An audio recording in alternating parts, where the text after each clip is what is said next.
On today's episode, I talk with Steve Rosenberg about patience in business and how channeling your inner Mr. Rogers leads to business success. I'm Julie B., and they don't teach this in business school. Hey there, I'm Julie B., and you're listening to They Don't Teach This in Business School, a podcast where we discuss business ownership lessons that are learned through experience, not in a classroom or a seminar. Today, I'm really excited to welcome Steve Rosenberg, author, speaker, and principal of the GSD Group, to the show. I'm really looking forward to this conversation because I know we're going to learn some valuable business ownership lessons. So, Steve, welcome to the show. Thanks for being here and with our listeners today. Thanks, Julie. Thank you for having me. I'm really excited to be here with you today. Yeah, so let's just start off, Steve, with a brief overview of what you do in your business and the types of clients you work with. So thank you. I provide fractional CEO and COO services, project management, and philanthropic advisory mostly for not-for-profits, sort of mid-sized not-for-profits. I do some work in the for-profit sector as well, but my career it started in the for-profit side, and I know we'll get into that, but has migrated into the last probably 15 or 20 years on the not-for-profit side. And that's become my expertise, particularly in areas of what I refer to as earned income. So anything that is not a contributed dollar, because as you know, and as your listeners all probably know, the competition for the philanthropic dollar, the contributed dollar, is immense. It seems like every minute of every day, a new 501c3 is being formed, and they all need money, want money, ask for money. And the not-for-profits that survive and thrive are the ones that are able to be reasonably self-sustaining in the areas of earned income. So I do a lot of consulting in that area. And then I did just write a book called Make Bold Things Happen: Inspirational Stories from Sports, Business, and Life, because my career did start in sports. And it's a series of fun anecdotes from my life, and I've interviewed a bunch of other people. And it's the power of networking and why having a close and a large network is important to your success. Yeah, speaking of networking, and I know you and I talked about this a little bit before the show, but talk to us a little bit about the importance of networking for small businesses. It's my mantra. It's what I eat, breathe, sleep, drink, wake up thinking about in the middle of the night if I'm sleeping at all. I started a long time ago, early in my life. I realized that you need to know people. People are the root of our everyday existence. We talk to them, we deal with them, we meet them. And those who are introverts have to come out of their shell. I really am an introvert by nature, and it is incredibly hard for me sometimes to walk into a room of people, but I put on my extrovert hat and I go and I talk to people. I was raised with my grandparents. My mom died at a young age, and we didn't have a lot of money and we didn't go any places. So for me, I learned early that I was going to see the world through the eyes and the ears and the stories of other people. So I always was anxious to meet new people, talk to people, and hear about their stories. And I literally grew up in Mr. Rogers' neighborhood in the Squirrel Hill section of Pittsburgh, less than a mile from where he actually lived. And if you remember Mr. Rogers, who used the most disruptive invention probably of our lifetime in television, he talked about being neighborly and talking to your neighbor. And it sort of starts at home in that really close, next door, 2 doors down, 3 doors down across the street. But once you meet people, I always like to be 1 degree of separation away from fixing a problem. And I've always been the person that's been there to help other people, whether it's to be the chief lettuce picker upper or to solve problems at a really high level. And it's why I think I've had whatever little success I've had in my life. It's because people know that they can count on me, because I will always have a person who can help solve a problem and get something done. And the networking is so crucial to anybody's success. It's interesting. I don't think anybody would guess that you are an introvert. So it's really interesting to me that you are, but you're like the guy. You're the guy people call, it sounds like, for things. So that's I'm really an an introvert. interesting. If I could sit on my couch and watch TV all day, I would. How do you, because I know a lot of introverts struggle with networking. So how do you take care of yourself, after you do a networking event? How do you, practice self-care after that?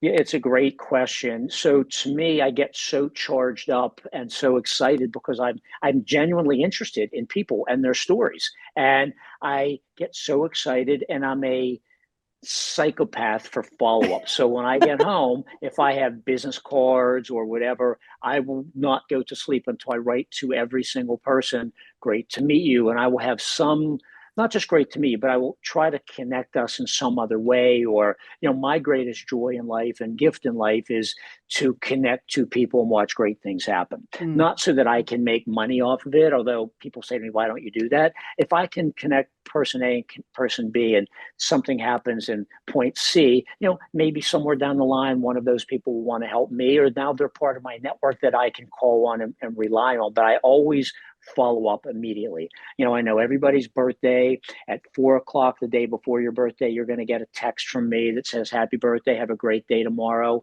And why? Because at 4 o'clock the day before your birthday, nobody's wishing you a happy birthday. And mhm, generally, I'm the first person to wish somebody a happy birthday. So for me, coming down off of an event as an introvert, mhm, I sort of slowly come down by just writing to people or mhm. texting them and talking about how great it was to meet them, and then I just start to plan for my next day. But I truly am an introvert, and it is a lot of work to get to meet people. And I Yeah. go to these rooms and I watch people stand in corners and not talk to anybody, and I feel bad for them because they're Hmm. missing out. Yeah. I hear that.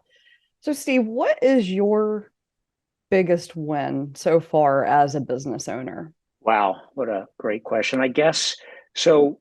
I have a degree in sports administration, and I got it at a time when sports was still a fledgling business, right? And there were only two universities in the country that had sports, undergraduate sports administration degrees. And I went to the University of Maryland, designed my own major, and came out, and here I was living my dream. I always knew I wanted to work in sports. I thought I wanted to be a sports broadcaster, but being from Pittsburgh, people thought I had this, Yinzer accent talking about Yeah. downtown and South Side, which I never thought I did. So I decided, all right, I'll just go into business. And I was working for teams. I worked for a really great company. I moved to Philadelphia after DC, and I I left the sports world. I left the organized sports world, and I started my own agency back in the early '90s as a very young person, and it was beyond scary and risky because I left a real job with health benefits and security. I wasn't making a lot of money, but there was a real safety net there. Mm-hmm. And we went out on our own, and within months, we had a partner, and we had clients like the National Hockey League, Ringling Brothers Circus, Disney's World on Ice, the World Wrestling Federation, as it was then called, now World Wrestling Entertainment. We were doing our own events like with Nickelodeon Live, and we built a business. We ended up with 25 employees and some contractors, and we were doing events all over the country. I was this young mid 20-year old some person. We ended up selling the business, but I took a risk and went out on my own, left a very secure and comfortable job in the field that I dreamed my whole life at that point to get into. And, so I look back I've had fortunately some really fun successes over the days. I'm not one of these big tech entrepreneurs that has, sold for hundreds of millions of dollars.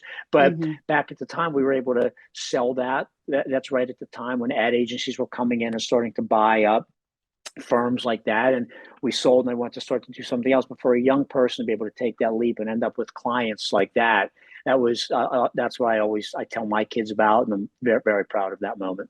Hey, this is Julie B, and you're listening to They Don't Teach This in Business School. I'm here today with Steve Rosenberg. And Steve, we just talked about your biggest win as a business owner. So I'm going to ask you the opposite question. And if you were given a chance, what past business mistake would you go back and do differently? I would say I don't have one specific mistake, but I would say I lack patience. And so, like, we sold that business. Well, we should have stuck with that business, right? Because we made a little bit of money, but I'm always ready to move on to the next thing. Not that the grass is always greener, but my eyes are all, maybe I have ADD. I don't know, but I'm always looking to do something else. And Hmm. I feel like there's so much to do in the world, and I just lack patience. And, I marvel at these people who have these careers, these 30, 35, 40-year careers in Hmm. one place. And that's not me, but I often wonder, like, what would have happened if I stayed at the teams that I was working for. Hmm. My dream was always to be the commissioner of the NBA. Well, I was Hmm. working in the NBA. If I Hmm. had stayed and had some patience, would I be a not Adam Silver, but could I be a senior executive in the NBA? Like, I didn't. I guess because I never really had a mentor growing up to give me these types of advice. So if I was going down this path and this lane looked a little bit faster, I would get into that lane, and I would get into that lane, and I definitely made mistakes. Nothing, thank God, that was devastating, but Yeah. lacking patience to me is really something I wish I could go back and if I had to be a little bit more patient with things. Yeah, that's what I always tell people. There are no unrealistic goals, just unrealistic time frames. And I think that I think business owners, I'm the same way. I just want to, I'm always thinking 3 years ahead. And often my team has to remind me, Julie, like today is the day Yep. that you need to do this thing. Don't think about what you're going to be doing 3 years from now. So I think that's kind of par for the course though for entrepreneurs and business owners is we're just always, we want it and we want it right now. That's a normal I thing, I think you're think. right. I think you're right. I think you're right. So, Steve, one thing I ask a lot of business owners is about burnout. And I'm wondering if you have any stories that you've experienced as a business owner going through burnout and if you'd be willing to share those. Yeah, I wasn't as an owner, but I was running a large not-for-profit, and it was an exhaustive job. I was doing really three people's jobs at one time, and then COVID hit. And I feel like a lot of us, I am not unique in this aspect. COVID took a lot out of a lot of people, and Hmm. it was the preparation. We knew something was coming, but we didn't know what. Then there was that initial, oh my God, where are we in this world? And I don't have to just take care of myself, but I have 100 some employees that I have to take care of. Our Hmm. not for profit is responsible for 85 other smaller agencies in the community that we have to take care of, plus an additional probably 60 schools and Hmm. other types of organizations. And so we have to always be on our game because they're looking to us. It was like a United Way type of an agency, an umbrella type agency. And Hmm. it was if I wasn't working 20 hours a day, and I'm not exaggerating, it was one of those moments where you just always had to be on the phone, didn't stop ringing. There were security issues, there were just constant things, and finally Hmm. at the end of 2021, about 13 months ago, I just woke up and I was like, I just can't do it anymore. And I'm somebody who prides myself on having a great deal of energy. I wake up at 5 every morning. I work out. I don't go to bed until 1 o'clock in the morning. I sleep very little, but I just physically couldn't think about the work was still very important, but the process, the work, I couldn't get my Yeah. arms around it. And I did something that I would never advise anybody to do. I just left. I gave him like a few months notice, and I was like, I'm out. I can't do it anymore. And Hmm. I had never experienced that before. But I really do believe that COVID was it was something that obviously we've never seen in our lifetime. I hope we never see it again. And that just I was working towards burnout anyway, just because Hmm. of the nature of the work, and then COVID just crushed me. Yeah. There's a study that I cite a lot in my book and in some other things that I've got going on about burnout, but it was actually done before COVID. And it was something it's close to just like 48% of business owners reported feeling burned out. And that was done in like 2019. So you can only imagine how those numbers increase. And it wasn't just business owners, it was, across the board. But burnout is a real thing that happens. And I think it happens to almost everybody at some point. And I'm really passionate about like helping business owners not get to the point where they feel like they have to walk away from whatever they're doing, but some do. So I like to ask that question. Yeah, you see it like even the head coach of the Los Angeles Rams Hmm. football team. This is a wildly successful Yeah. guy, creative, smart. he's thinking about leaving the team because he just Hmm. can't coach anymore. This is when you look at that like a dream job from our perspective, from my perspective, and like he's going to walk away, and you see it in sports, see it in politics, you see it in religion, you see it at high level business people. There is a grind to it, and we're seeing it now in the results sort of post COVID, where people aren't going back to work. They're happy to sit at home or work remotely, or they're doing something else, or they're in the gig economy, something that sort of makes them happier, because this grind of wake up, shower, get on the train, get on the highway, it wasn't healthy for anybody. And we have this new generation, Gen Z, who they're like, yeah, Yeah. we're not doing that. And Yeah. they've I always have, because I have four kids in that Yeah. age range, and I always say that Gen Z's done two things. They slowed us down, and they brought us really comfortable clothes, with the Allbirds and the Lululemons, and everything's casualed up. But as I look back, I'm like, wow, those are a couple really good additions that they've brought to us, and we've got to meet them where they are. We can't be that generation that says, "Oh, they're wrong, they're lazy, they're crazy." Every generation has brought something new to society, and if you don't embrace people where they are, the train's going to pass you by. Yeah. So, Steve, one thing a lot of people who are in leadership roles say is that it's lonely at the top. And I know you work with a lot of leaders. So I'm just interested, if you experience that loneliness, or I mean, obviously being the networking person that you are, maybe you don't, but if you have, or you see other people experience it, to talk about that a little bit. And also, how do you overcome that lonely feeling? Such a great question and an important idea. I personally have never, because I am collaborative by nature. And I always like to make sure that I have a team that I'm inspired by and that I hope I can inspire, right? Because your team has to inspire you also. Otherwise, what's the point of being a leader? And so, I make sure that my team has good work plans that are tied to whatever the mission or vision or strategy is. And we meet and we talk. And I'm not the type of leader, and I know this sounds idyllic, but I'm not the kind that says it's my way or the highway. Like, I'm not always right. I Mhm. am far from the smart. If I'm the smartest guy in the room, let's leave the room, because it's a Yeah. bad room to be in. Like, I Mhm. want to I want to learn from you. I'll help you, I'll coach you, I'll teach you, but I want to learn. I'm never afraid of smarter people than me to Mhm. hire. Okay. And I feel like I've seen those that who are lonely at the top, it's because they are managing, they're not leading, right? They're telling, they're not inspiring. And then they get to the top, and their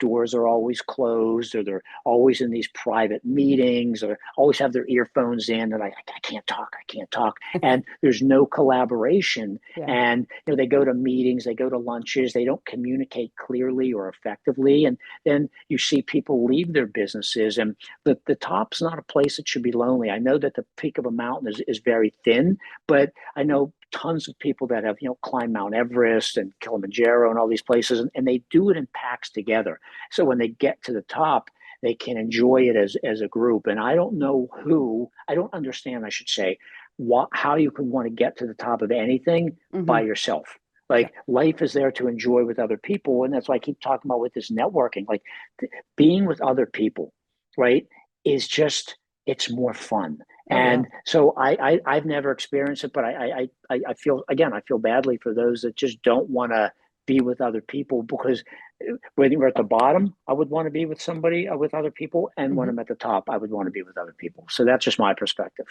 Got it. You're listening to They Don't Teach This in Business School, and I'm the host, Julie B. I'm here today with Steve Rosenberg. And Steve, you mentioned teams in that last question I asked you. So I wanted to talk to you about the importance of teams from your point of view, and also if you have any, one or two really proud moments of teams that you have led in the past, I'd love for you to share those.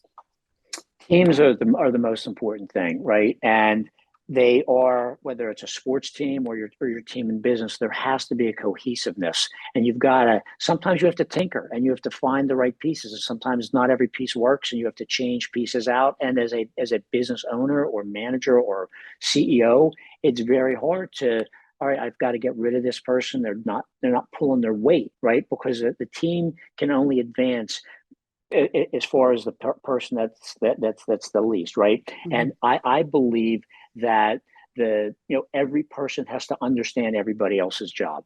And because let's say you're in the marketing department and you're a writer, okay, and you're just writing copy all day. Well, what does that copy, where's it ultimately going to go? What does it mean? What's it going to do? Why are we using it? Because if you're just going to sit and write copy all day, you've got to be inspired by sort of the bigger mission. And that's was not taught to me early on. Or early on when I started, it was, this is your job, this is what you're going to do, and just do your job. And that I want to think the word collaboration and synergy, those weren't real words back then. It was just do your work and then and leave the day. And again, I'm going to go back to that COVID time period, and I feel like a lot of your guests might say the same thing. We were very prepared. Not that we were any smarter than anybody else, but we saw something coming. And because of the type of organization we always had to be extra prepared in case of fire or flood or anything, because we have all these other agencies that we were taking care of. So I said, you know what, our communication plan and our God forbid emergency plan was never, it wasn't up to the snuff that I thought it should be. So we started to meet in very early January of 2020 to put communication plans together and what ifs and who's going to do this and that sort of thing. And we had a reasonably good plan together. We tested our work from home, work remotely. We were early adopters of Zoom. We used Zoom probably back starting in 2018. So we understood the capability. We had just switched to Zoom phones, thank God. And so, again, there's some luck in building good teams and preparation. But our team, everybody was so bought in and dialed in. And then when COVID hit, they were so energized. We started to do community webinars like this before anybody else so that other people could learn from the work that we were doing. And I knew that I could count on that team on Sunday at 5 a.m. or Friday at 7 p.m. or in any time in between, because we all had the same goal in mind. And that, no matter what happens, and again, I've had a lot of really fun things have happened positively, but that watching everybody come together through a complete, very scary unknown is something that I will take with me to the end. So you mentioned something there that I want to ask about. You said buy-in, and buy-in is something that leaders often struggle to get from their teams. Do you have any insights into the best ways to get buy-in from the people that you lead? For me, it's always about clear, open, honest communication. And I don't think there's a close second to that. Communication goes both ways, right? It can't just be you talking to them and these are the rules and this is what you're going to do. You have to give employees a forum to not just give you feedback to say, I don't like the way you spoke to me, but to give feedback, to say, hey, here's an idea. What do you all think about it? Let's come together. Let's coalesce over this idea. I have this idea. How can we make it better? Is it the right idea? But if you have a leader that just says, this is the way we're going to do it, and that's it, and you guys implement this strategy, it's very hard to get excited, no matter how much you get paid, no matter what your benefits are. You want to be part of a process and part of seeing the end result, and so that you can go home or you can go out on Friday night with your friends and say, I helped build that. Because I think deep down, most people are builders. They want to say that they did this, saw this, helped prepare this.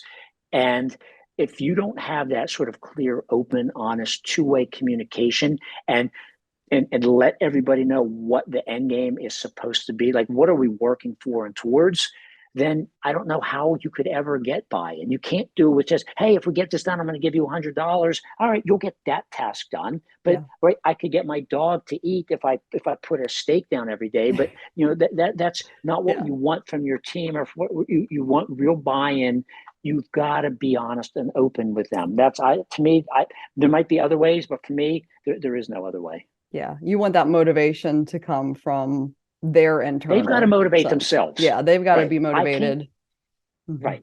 Yeah. Like I was at a horse race last week, and the jockey gets on a horse and he's beating him on the side, and that motivates the horse to run. You don't do that with your employee. You want them to wake up every day to go, I'm going to work today. And it doesn't work. I'm going to do what I like to do. And look, it doesn't work with everybody. I'm far from perfect. I've made a gazillion mistakes, but I've always tried to to make sure that people knew where I come from. And I always say to everybody, just tell me where your issues are, right? You need a couple hours of lost time during the day. Don't take a vacation. They just let me know where you're going to be. And we Hmm. always have that open communication. Just don't take advantage of me and don't make me look bad. And Yeah, I'll cover for you all day, every day. It doesn't matter where we are. And I feel like people like that. I think they do. So, Steve, I want to ask you a question I love asking business owners. How do you define success? Well, for me, it's funny. I actually wrote about that in the book, and I get asked like a similar question. To me, success is, look, some people would say, oh, the amount of cars and money and houses.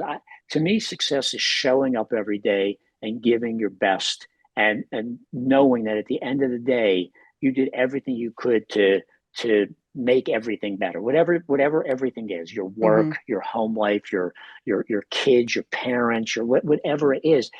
I say that the opposite of success isn't failure. I always say the opposite of success is not trying and Mm. not showing up. And I look at so many people who just don't try. And my oldest son had a baseball coach, and when they broke the huddle, they'd always say attitude. 1, 2, 3, attitude. And he would always say to them, the one thing in life you can control is your attitude. And if you have a good attitude, and it's hard. Listen, some days you don't want to have a good attitude, but if you have that and you really work hard, success is going to be defined for everybody else. I'm not one of these people that thinks that we should all have the same amount of everything. Like, I do believe that we should have a meritocracy, and you should get what you put in, get out what you put in.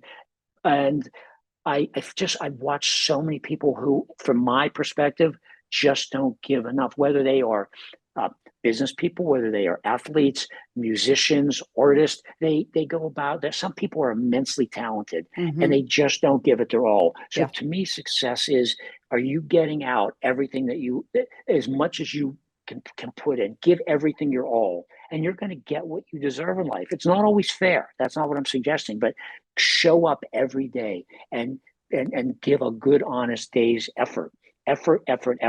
And I feel like success will come to you in some way, shape, or form. I really believe that. That is very inspiring. I think that you're right, though. I know a lot of people who talk about doing things, but they never do them.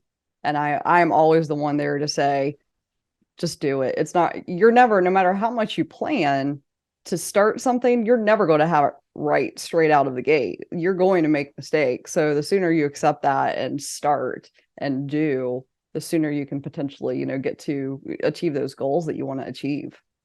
Hey, think about you. You have there are a lot of people that say, I'm going to be in the media, I'm going to do a podcast, and it never launches. And I found you because I discovered your podcast. I love the name, and I said, I'm going to start listening to this podcast. And because I don't feel like I'm ever too old to learn something new from somebody else. And you've done it. And I Yeah. reached out to you and I was like, I love your podcast. And last year I said, you know what, I want to write a book. How many Hmm. people sit down and most people can't write a long email, Yeah. right? And Hmm. you write 50,000 words. That's a lot of words. So I'm not Edgar Allan Poe, but I sat down and I wrote a book, and I'm selling books, and people are asking me to speak and talk and that sort of thing. And it's a great accomplishment. But I didn't do it until last year. I always thought about it, I talked about it, but I Hmm. finally said, I'm going to do it. And I guarantee you did the same thing with your podcast and everything else Hmm. you're doing. Absolutely. Yeah. I wrote a book and I laugh. I'm like, it's the book that took me 10 years to write because I would always say I wanted to write it. And then I finally sat down and did it. So sometimes it takes a little time to get there, and sometimes, but you ultimately, you just have to do it. So, well, Steve, listen, Absolutely. I have one other question, one final question I ask all of my guests. And it's if you were asked to teach a class about being a business owner, to potentially future business owners, what is the one thing that you would really want them to learn from you?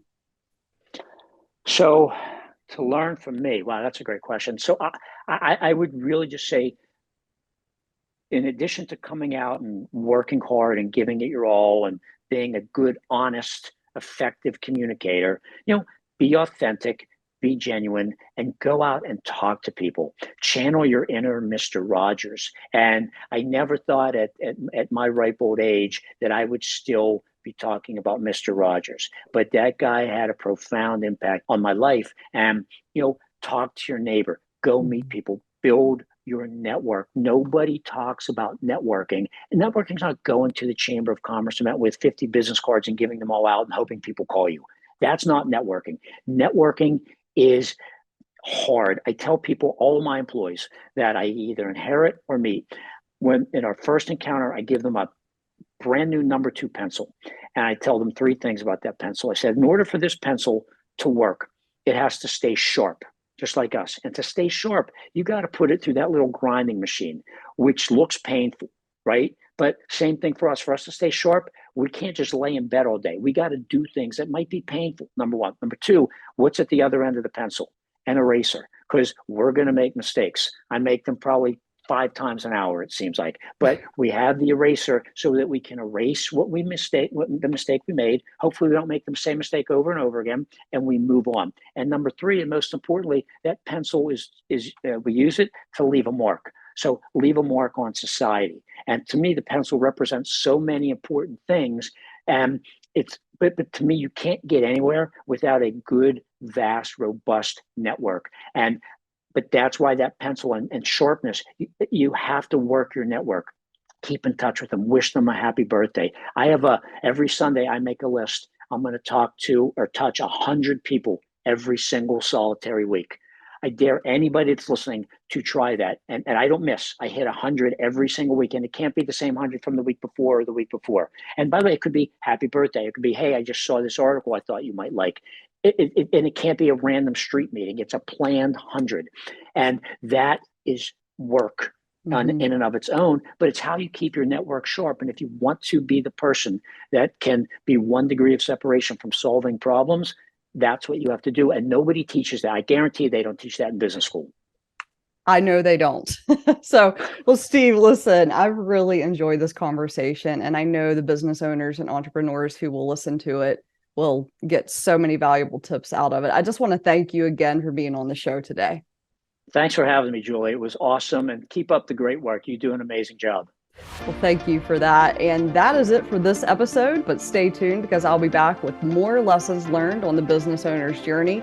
I'm Julie B, and they don't teach this in business school.